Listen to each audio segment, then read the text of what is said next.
10th inter degree pass or fail తక్కువ వ్యవధిలో life settlement in abroad కొరకు hotel management అంటే Trinity college of hotel management. నమస్తే, welcome to Suman TV. నేను మీ సాయి. ఆంధ్రప్రదేశ్లో రాత్రికి రాత్రి జరిగినటువంటి దస్త్రాల దహనం అనేది ఇప్పుడు చర్చనీయాంశంగా మారింది. అసలు కరకట్ట పైన దహనం అవుతున్నటువంటి ఆ దస్త్రాల్లో ఏముంది, ప్రభుత్వానికి సంబంధించినటువంటి గత రికార్డులు ఏమైనా ఉన్నాయా, ఈ యొక్క దస్త్రాలను కాల్చినటువంటి వ్యక్తులు ఎవరనేటువంటి అనేక అనుమానాలు వ్యక్తమవుతున్నాయి. దీనికి సంబంధించి మనం మాట్లాడదాం. మనతో పాటు Suman TV news chief editor Keshav గారు ఉన్నారు. కేశవ్ గారు నమస్తే. నమస్తే సార్. సో చంద్రబాబు గారు సీఎం అవ్వగానే అందరు అధికారులకు ఆదేశాలు ఇచ్చారు, అన్ని ఫైల్స్ అన్నీ కూడా అలానే ఉండాలని చెప్పేసి. కానీ ఈరోజు పూర్తిగా చాలా వరకు బస్తాల కొద్ది దస్తాలు కాలుతున్నటువంటి పరిస్థితి కరకట్ట దగ్గర. అసలు ఆ దస్త్రాల్లో ఏముంది, ఆ కాల్చివేత వెనక ఎవరున్నారు? చంద్రబాబు నాయుడు గారు సీఎం అనేటువంటి పొజిషన్ రాకముందరే ఈ దహనం అనేటువంటి ప్రక్రియ మొదలైంది. మనం ఎలక్షన్ రిజల్ట్స్కి ముందర, అంటే పోలింగ్ అయిన తర్వాత ఎలక్షన్ ఫలితాలు రావడానికి ముందర చూస్తే కనుక బహుశా 13వ తారీఖున ఓటింగ్ అయింది. 4వ తేదీ, జూన్ 4వ తేదీ రిజల్ట్స్ వస్తుంది. సో ఆల్మోస్ట్ మే 21, 22 ఆ తేదీల్లో సిట్ ఆఫీస్లో విపరీతంగా ఫైళ్ళ దహనం, అలానే వాటికి సంబంధించినటువంటి ముక్కలుగా చింపినటువంటి కాగితాలు ఇవన్నీ కూడా మంగళగిరి సిట్ ఆఫీసు ప్రాంగణం పరిసర, అంటే దాదాపు దాని దరిదాపుల్లో గోడ అవతల తగలబెట్టినటువంటి కాగితాల గుట్టలు కూడా బయటకు వచ్చినాయి. సో అది ఒకవేళ గవర్నమెంట్ మారితే కొన్ని కేసులకు సంబంధించి, ముఖ్యంగా సిట్ ఆఫీస్ ఇన్వెస్టిగేట్ చేసినటువంటి కేసులన్నీ చంద్రబాబు నాయుడు గారికి, లోకేష్కి, అలానే ఇంకొంతమంది రాజకీయ నాయకులకు సంబంధించి కొల్లు రవీంద్ర ఇట్లాంటి వాళ్ళకి సంబంధించి ఇచ్చినటువంటి నోటీసులు, అరెస్టులు, వారెంట్లు, గొడవలు ఈ అన్నిటికి సంబంధించి ఉన్నాయి. ఆసక్తికరమైనటువంటి పరిణామం ఏంటంటే ఇప్పుడు తగలబెట్టినటువంటి ఫైళ్ళు అన్నీ కూడా పొల్యూషన్ కంట్రోల్ బోర్డు ఆధ్వర్యంలో ఉన్నటువంటి విభాగాలవి అనేది ఒకటి. రెండోది గనుల శాఖకు సంబంధించినటువంటి అంశాలు కూడా ఇందులో, దానికి సంబంధించినటువంటి దస్త్రాలు కూడా ఈ తగలబెట్టినటువంటి వాటిలో ఉన్నాయి. కొన్ని ఫైళ్ళు ఇంకా తగలబడలేదు. సగం కాలుతుండగానే కొంతమంది స్థానికులు గుర్తించారు, ఎందుకంటే రాత్రి వేళ తగలబెట్టారు, మంట పెద్దగా వస్తుందనగానే పరిస్థితి. విజయవాడ పరిసర ప్రాంతాల్లో ఎండ వేడి మనకు తెలుసు, వర్షం పడినప్పుడు పెద్దగా ఇబ్బంది ఉండకపోవచ్చు, కానీ బట్ పక్కన ఉండేటువంటి పూరి గుడిసెలు లాంటివి ఏమైనా తగలబడి అంటే పెను అగ్ని ప్రమాదంగా మారేటువంటి ప్రమాదం ఉంటుంది. కాబట్టి చుట్టుపక్కల వాళ్ళందరూ అలర్ట్ అయి పట్టుకునే ప్రయత్నం చేసేసరికి తీసుకొచ్చిన వాళ్ళందరూ పారిపోయారు. స్థానిక ఎమ్మెల్యేకి, పోలీస్ స్టేషన్కి ఇన్ఫర్మేషన్ ఇచ్చారు. అందులో కొన్ని కాలినటువంటి ఫైల్స్లో కూడా చాలా క్లియర్గా కనిపిస్తున్నాయి. అప్పటి గనుల శాఖ మంత్రి పెద్దిరెడ్డి రామచంద్రారెడ్డి గారి ఫోటోతో ఉన్నటువంటి కొన్ని దృశ్యాలు, అలానే పొల్యూషన్ కంట్రోల్ బోర్డు విజిలెన్స్కి వచ్చినటువంటి ఒక ఫైల్ అయితే కంప్లీట్గా విశాఖపట్నంలో ఎయిర్ పొల్యూషన్కి సంబంధించినటువంటి నివేదిక. అంటే అందులో ఏమి అభ్యంతరకరమైనటువంటి అంశాలు ఉన్నాయి, ఎందుకు ఇంత హడావుడిగా ఆదరాబాదరగా తగలబెట్టారు అనేది కూడా చాలా ఆసక్తికరంగా మారుతుంది. ఇందులో మనం ఒక 2 విషయాలు గమనించాలి. ఇప్పుడు పొల్యూషన్ కంట్రోల్ బోర్డు చైర్మన్గా నిన్న మొన్నటి వరకు ఉన్నటువంటి సమీర్ శర్మ గారికి గత ప్రభుత్వానికి అవినాభావ సంబంధం ఉంది. ఇంకా చెప్పాలంటే చాలా అన్యోన్య బంధం ఉంది. ఎందుకంటే ఆయన 2022లో బహుశా ఆయన టెన్యూర్ కంప్లీట్, ఆయన చీఫ్ సెక్రటరీగా చేశారు. ఆంధ్రప్రదేశ్కి చీఫ్ సెక్రటరీగా చేసి రిటైర్మెంట్ అయిపోయేటువంటి క్రమంలో ఆయనకు ఒక స్పెషల్ పోస్ట్ క్రియేట్ చేసి అడిషనల్ చీఫ్ సెక్రటరీ హోదా కల్పిస్తూ పొల్యూషన్ కంట్రోల్ బోర్డుకి చైర్మన్ పొజిషన్ ఇచ్చారు ఆయన. సో అంటే గవర్నమెంట్తో మంచి సంబంధాలు ఉన్నాయనడానికి ఎంతకంటే ఎక్కువ ఇండికేషన్స్ అవసరం లేదు. సో అక్కడ తగలబెట్టినటువంటి ఫైల్స్లో వచ్చిన కొన్ని డాక్యుమెంట్స్ని బట్టి చూస్తే విశాఖలో ఎయిర్ పొల్యూషన్కి సంబంధించి మనం ఒక విషయం గమనిస్తే, విశాఖ స్టీల్ ప్లాంట్ గురించి గత 10-15 రోజులుగా ఒక చర్చ నడుస్తుంది. స్టీల్ ప్లాంట్ని తీసేసి అక్కడ రాజధాని కట్టాలి అనేటువంటి చర్చ గత ప్రభుత్వం ఆలోచన చేసింది అనేది అందులో ప్రధానమైంది. అది కూడా చీఫ్ సెక్రటరీ స్థాయిలో పనిచేసినటువంటి ఎల్వి సుబ్రహ్మణ్యం గారు చేసినటువంటి ఆరోపణ. రెండోది ఎల్జీ పాలిమర్స్ అని చెప్పని ఒక సంస్థ ఉంది. ఆ సంస్థ విడుదల చేసినటువంటి lithium gas, methane gas, so దాని వలన జరిగినటువంటి ప్రమాదంలోనే విశాఖలో ఒక పెద్ద ఉత్పాతం జరిగింది. మనకు గుర్తుండే ఉంటుంది. జగన్మోహన్ రెడ్డి గారు వచ్చిన ఏడాదిలో జరిగినటువంటి దుర్ఘటన. అందరూ స్పృహగా చనిపోయిన తెల్లవారుజామున చనిపోయిన వాళ్ళకి ₹1 కోటి పరిహారం ఇచ్చారు. అది కూడా చాలా గొప్పగా ఇచ్చారు. అంటే పరిహారం ఇచ్చేటువంటి విషయంలో కూడా అనూహ్యమైనటువంటి పరిహారం. ఆ సమయంలో ఎవరో కూడా ఊహించి ఉంటారు. బహుశా ఒక 20 లక్షలు ఇస్తారు, 30 లక్షలు ఇస్తారు, లేదా 10 లక్షలు ఇస్తారు, 50 లక్షలు ఇస్తారు అనుకోండి. బియాండ్ ద లైన్స్ వెళ్ళి ఆయన ₹1 కోటి వాళ్ళకి పరిహారం ఇచ్చినటువంటి పరిస్థితి ఉంది. సో ఇవన్నీ చూస్తే విశాఖ చుట్టుపక్కల జరిగినటువంటి కొన్ని వ్యవహారాలకు సంబంధించినటువంటి ఆనవాళ్ళు కానీ, దానికి సంబంధించినటువంటి నివేదికలు కానీ ఈ దస్త్రాల్లో ఉన్నట్టుగా సంకేతాలు కనిపిస్తున్నాయి.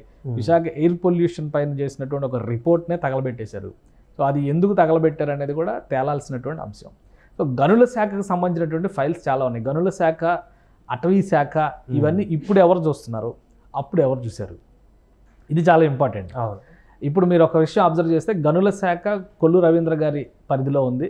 ప్రస్తుతం కొల్లు రవీంద్ర గారు కూడా యాక్టివ్గా ఆయన మినిస్ట్రీలో ఉన్నటువంటి గతంలో జరిగినటువంటి వాటిపైన ఫోకస్ పెడుతున్నారు. దానికంటే ఎక్కువగా పొల్యూషన్ కంట్రోల్ బోర్డు వచ్చేసి పర్యావరణ విభాగం అంటే పవన్ కళ్యాణ్ గారి కంట్రోల్లో ఉంది. గత కొద్ది రోజుల క్రితం పవన్ కళ్యాణ్ గారు 3 రోజుల క్రితం చేసినటువంటి ఒక ప్రకటన, కాకినాడలో చేసినటువంటి ఒక ప్రకటన చూస్తే నేపాల్లో ఎర్రచందనం దొంగలను పట్టుకున్నారు పోలీసులు. దాని ఆనవాళ్ళు ఎక్కడున్నాయనేది అన్వేషణ చేస్తే ఇక్కడ మన చిత్తూరు జిల్లాలో తిరుపతి దగ్గర తేలింది. అందులో ఎవరున్నారని ఇద్దరు తండ్రి కొడుకుల పేర్లు కూడా చెప్పారు ఆయన. అదే పెద్దిరెడ్డి రామచంద్రారెడ్డి గారు నేతృత్వం వహించినటువంటి శాఖలకు సంబంధించినటువంటి ఫైల్స్ అన్నీ కూడా ఈరోజు తగలబడి నడివీధిలో కనిపించినటువంటి దృశ్యాలు. సో ఏం జరిగింది గత ప్రభుత్వ హయాంలో, ఏ రకమైన ఇంకా ఆసక్తికరమైన విషయం ఏంటంటే ఇవాళ కడప జిల్లాలో ఎర్రచందనం దొంగలను పట్టుకున్నారు. చాలా కాలం తర్వాత బహుశా మనం ఒక 3-4 ఏళ్ల తర్వాత చూస్తున్నట్టున్నాం ఎర్రచందనం దొంగలు. ఇదివరకు ప్రతి సందర్భంలో వచ్చేవి, కనీసం ఒక 3 నెలలకు ఒకసారి అన్నా కానీ ఎక్కడో దగ్గర లోడ్లు లారీలు దొరికేవి. బట్ ఒక 2-3 సంవత్సరాల నుంచి అసలు ఎక్కడా కూడా పట్టుకున్నటువంటి ఆనవాళ్లే లేవు. 2 రోజుల క్రితం మొదటిసారిగా తిరుపతి కోర్టు, బహుశా తిరుపతి కోర్టు అనుకుంటా, ఒక ఎర్రచందనం అక్రమంగా కట్ చేస్తున్నటువంటి, నరుకుతున్నటువంటి వాళ్ళు, తరలిస్తున్నటువంటి వాళ్ళకి సంబంధించి 3-4 శిక్షలు వేసింది. 6 నెలల జైలు శిక్ష, 1000 రూపాయల జరిమానాలు. ఫస్ట్ టైం నిన్నే దానికి సంబంధించినటువంటి జడ్జిమెంట్ వచ్చింది. ఇవాళ కడప జిల్లాలో ఎర్రచందనం దొంగలు అక్రమంగా దాచిపెట్టిన సరుకును పట్టుకున్నారు.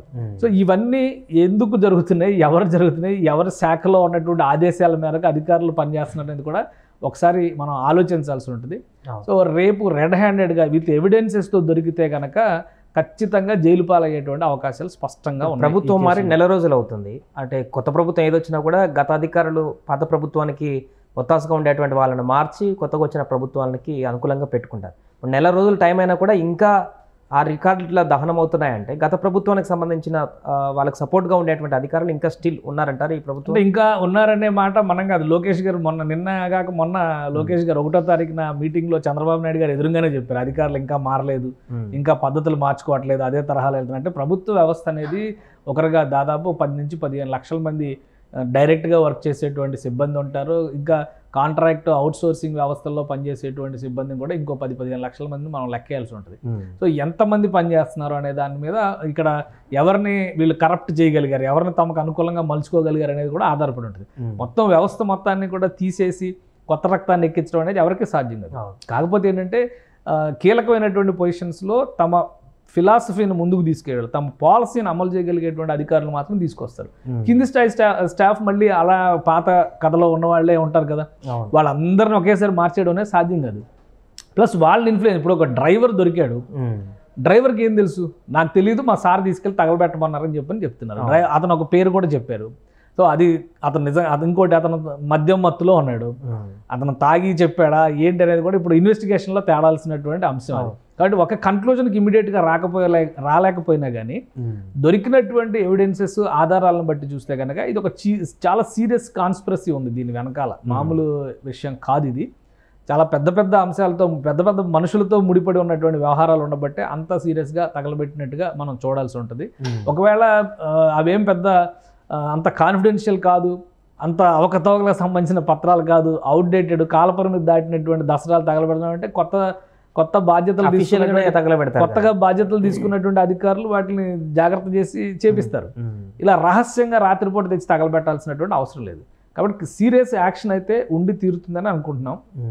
ఇన్వెస్టిగేషన్ కూడా ప్రాపర్గా చేస్తారు. అంటే ఎవిడెన్సెస్, ఇంకోటి ఆ ఫైళ్లలో ఓన్లీ దస్త్రాలు, కాగితం ఫైల్స్ మాత్రమే కాదు, కొన్ని హార్డ్ డిస్క్లు కూడా సేకరించారు. కొన్ని హార్డ్ డిస్క్లను కూడా అక్కడ మంటల్లో వేసి తగలబెట్టారనేది సాక్షులు చెప్తున్నటువంటి మాట, ప్రత్యక్ష సాక్షులు చెప్తున్నటువంటి మాట. సో అది నిజంగా హార్డ్ డిస్క్లు ఏమైనా ఉన్నాయా, ఒకవేళ ఉంటే అందులో ఏం డేటా ఉంది అది కూడా ఇంపార్టెంట్.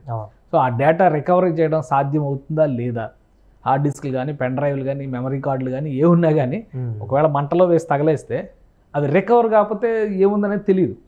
సో ఇప్పుడు ఇన్ని ఎవిడెన్సెస్ ఉన్నాయి అనుకునేటప్పుడు యాక్షన్ వేరేగా ఉంటుంది, ఎవిడెన్సెస్ లేవనుకునేటప్పుడు యాక్షన్ స్లో డౌన్ అవుతుంది. సో ఒక రకంగా చర్యల నుంచి తప్పించుకునేందుకు చేసిన ప్రతిచర్యగా దీన్ని చూడాలా, ఎవరు దీనికి బాధ్యత వహిస్తారనేది చూడాలి. ఫైల్లో తగలబెట్టి, ఇప్పుడు పెద్దిరెడ్డి రామచంద్రారెడ్డి గారు ఫోటో ఉన్న ఫైల్ తగలబెట్టారంటే పెద్దిరెడ్డి రామచంద్రారెడ్డి గారు చెప్తేనే చేశారని చెప్పలేము మనం. ఎందుకంటే ఆ ఫైల్లో ఆయనకు సంబంధించి కూడా ఉండొచ్చు, ఇంకొంతమంది మంత్రులు కూడా డేటా ఉండొచ్చు. వాళ్ళు ఏదో తగలబెట్టి ఉంటారు, నాకేం సంబంధం అని ఆయన అంటారు. కానీ ఫైల్లో ఏముంది అనేటువంటి దాని మీదే ఆధారపడి ఉంటుంది. వాస్తవానికి ఆంధ్రప్రదేశ్లో చాలా కాలంగా, అంటే చంద్రబాబు నాయుడు గారు 2014లో వచ్చిన తర్వాత బహుశా ఏడాదిన్నరలోనే అక్కడ ఈ ఆఫీస్ సిస్టమ్ తీసుకొచ్చారు. మొత్తం కూడా ఎలక్ట్రానిక్ ఫైలింగే నడుస్తుంది. సో ఇంత పెద్ద ఎత్తున పేపర్ డాక్యుమెంటేషన్ ఎందుకు చేశారు అది కూడా తెలియాలి. సో ఆ డాక్యుమెంటేషన్ చేయడానికి రీజన్స్ ఏంటి, వాటిని ఇప్పుడు ధ్వంసం చేయడానికి రీజన్స్ ఏంటి, ఇవన్నీ కూడా బయటికి రావాల్సినటువంటి అంశాలు. ఏదైనా కానీ ప్రభుత్వం మారిన తర్వాత, ప్రభుత్వం మారుతుందని సందేహం వచ్చినప్పుడు మారిన తర్వాత, ఇప్పుడు కూడా ఇంకా రిజల్ట్ వచ్చి కరెక్ట్గా 4 రోజులు రిజల్ట్ వచ్చి, వీళ్ళు బాధ్యతలు స్వీకరించడానికి ఇంకో వారం రోజులు టైం తీసుకున్నారు, కానీ రిజల్ట్ వచ్చి సరిగ్గా 4 రోజులు అవుతుంది. 4 రోజులు గడిచినా కానీ ఇలా మీరు అన్నట్టుగా కార్యాలయాల్లోంచి ఫైళ్ళు బయటికి తీసుకొచ్చి యథేచ్ఛగా తగలబెట్టేటువంటి వాతావరణం ఉంది అంటే అడ్మినిస్ట్రేషన్ ఎంత స్ట్రాంగ్గా ఉంది, ఎంత విజిలెంట్గా ఉంది అనే దానికి కూడా ఇక్కడ ప్రశ్నార్థకమైనటువంటి అంశం ఒకటి కనిపిస్తుంది. ఒకవైపు పవన్ కళ్యాణ్ గారు పర్యావరణ శాఖ మీద, అలానే అటవీ శాఖ మీద విస్తృతంగా సమీక్షలు జరుపుతున్నారు, తనిఖీలు చేస్తున్నారు. ఆయన మంత్రులు కూడా నాదెళ్ల మనోహర్ గారు పట్టుకున్న విషయాలు కానీ, గోడౌన్లో బ్లాక్ మార్కెటింగ్కి సంబంధించినటువంటి రైస్ ఎగుమతులకు సంబంధించినటువంటి అంశాలు కానీ, ఇవి కూడా చాలా సీరియస్ ఎలిగేషన్స్. అలానే టూరిజం శాఖ పరిధిలో జరిగినటువంటి అక్రమ నిర్మాణాలకు సంబంధించినటువంటి అంశాలు కానీ, వీటన్నిటికి సంబంధించి అసలు ఫైల్ ప్రాసెసే లేదంటున్నారు. సో ఫైల్ ప్రాసెస్ లేకుండా జరిగినటువంటి అంశాలపైన చర్యలు ఏ విధంగా ఉంటాయి, అది కూడా ఆ సంబంధిత శాఖ క్లారిఫై చేయాల్సినటువంటి అవసరం ఉంది.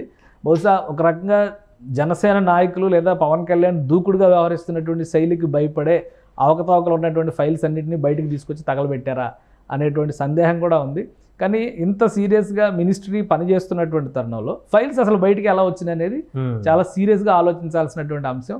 ఇప్పటికే చాలా నామినేటెడ్ పోస్టులు అన్నింటిలో రిజిగ్నేషన్స్ ఇచ్చారు, వాళ్ళు పదవుల నుంచి తప్పుకున్నారు. సమీర్ శర్మ గారు కూడా ఆ పదవి నుంచి తప్పుకున్నారు, కానీ ఆయన ఆదేశాల మేరకు తగలబెట్టామని చెప్తున్నారు. సో పదవి నుంచి తప్పుకున్న వారి ఆదేశాలను ఇంకా అమలు చేసేవారు అక్కడ ఉన్నారా, అది ఏంటి అనేది బయటికి తీసుకురావాల్సినటువంటి అవసరం అయితే ఆ సంబంధిత శాఖ మీద చాలా స్పష్టంగా కనిపిస్తుంది. రైట్ సార్, అది ప్రస్తుతం కరకట్ట వద్ద నెలకొన్నటువంటి దస్త్రాల దహనానికి సంబంధించిన అంశం అయితే రాష్ట్ర వ్యాప్తంగా సంచలనంగా మారింది. అసలు ఆ దస్త్రాలని కాల్చమని చెప్పింది ఎవరు, అంత భారీ ఎత్తున దస్త్రాలని కాల్చడానికి గల కారణాలు ఏంటి, ఆ దస్త్రాలలో ఎలాంటి లొసుగులు ఉన్నాయి, వివరాలు ఉన్నాయి అనేటువంటి విషయం అయితే ఇప్పుడు విచారణలో బయటకు వచ్చేటువంటి అవకాశం కనిపిస్తుంది.